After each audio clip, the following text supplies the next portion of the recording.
নমস্কার, আমি দেব।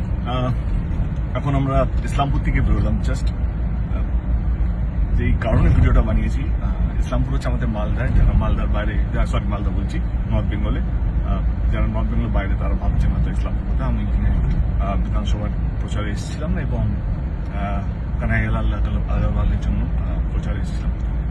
প্রচুর মানুষ ছিল, প্রচুর মানুষ। আমি র্যালি কমপ্লিট করতে পারলাম না, কারণ আমার আরেকটা জায়গায় যাওয়ার কথা, সেখানেও প্রচুর মানুষ অলরেডি দাঁড়িয়ে আছে। তারপর আরেকটা জায়গা, একটা সভা আছে, ব্যাক টু ব্যাক এত মিটিং বা রোড শো আছে, সেই জন্য বাট মানুষ যেখানে যাচ্ছে সেখানে প্রচুর ভালোবাসা, আশা নিয়ে আসছে আমাকে দেখার জন্য। আমি খুব দুঃখিত, আমি পুরো মানে আমার হিসেবে র্যালিটা পুরো করেছি, কিন্তু মানুষ যে 10 কিলোমিটার 12 কিলোমিটার লম্বা লাইন লাগিয়ে গাড়িতে আসার সময় দেখছিলাম, প্রচুর মানুষ এখন আশা নিয়ে বসে আছে কি আমি আসবো হয়তো।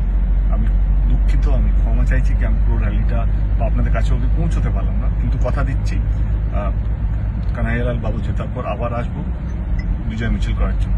ভালো থাকবেন, সুস্থ থাকবেন এবং এই গরম নিজেদের লক্ষ্য রাখবেন।